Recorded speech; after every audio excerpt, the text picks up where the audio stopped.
पारसी समुदाय से ताल्लुक रखने वाले जहांगीर फरमजी दारूवाला साईं बाबा के भक्तों में से एक थे। जहांगीर उस वक्त नेवी में कैप्टन थे। कहते हैं कि हमेशा अपनी जेब में वो साईं बाबा की तस्वीर रखा करते थे। एक बार साल 1904 और 5 के दरमियान जापान और रूस के बीच लड़ाई छिड़ गई। तब जहांगीर दारूवाला को युद्ध में जाना पड़ा। उस दौरान वो कई जहाजों की अगुवाई कर रहे थे।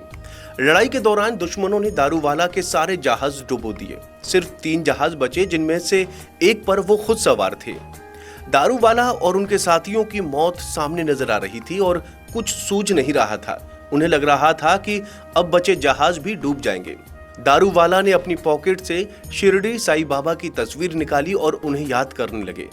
जिस वक्त दारूवाला बाबा को याद कर रहे थे, वो उस वक्त द्वारका माई में थे। अचानक वहां एक अप्रत्याशित घटना घटी। साईं बाबा अपनी जगह पर बैठे बैठे हक हक कहते हुए चिल्लाने लगे। आसपास से लोग गुजर रहे लोगों ने देखा कि उनके आसपास पानी का गुब्बार जैसा इकट्ठा होता जा रहा है। जिस वक्त द्वारका माई में ये सब हो रहा था, ठीक उसी वक्त कैप्टन दारूवाला ने देखा कि साईं बाबा बीच समुद्र में उनके जहाज के सामने खड़े हैं और उसे सुरक्षित दूसरी दिशा में ले जा रहे हैं।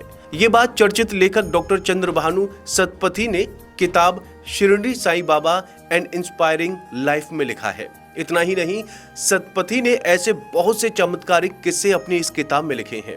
इसी तरह डॉक्टर सतपथी अपनी किताब में एक और घटना का जिक्र करते हैं जो साल 1910 की है।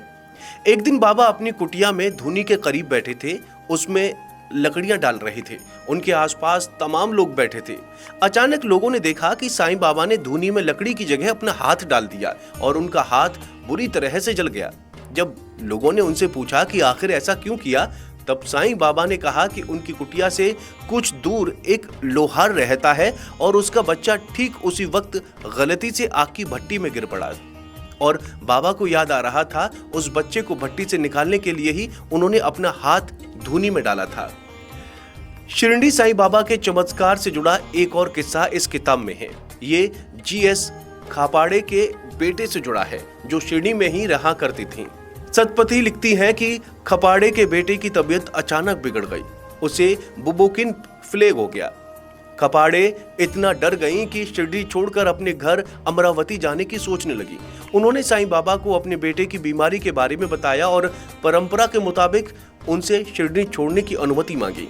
साईं बाबा ने जवाब दिया कि आसमान में हमेशा काले बादल नहीं रहते, कुछ समय में ही छट जाते हैं। ये कहते हुए उन्होंने अपनी कमीज की बाजू ऊपर की और दिखाया कि उनके शरीर पर बुबोकिन प्लेग के 4 दाने निकल आए हैं जो अंडे के आकार के थे। साईं बाबा ने कहा कि मेरे श्रद्धालुओं की सारी तकलीफें मेरी हैं।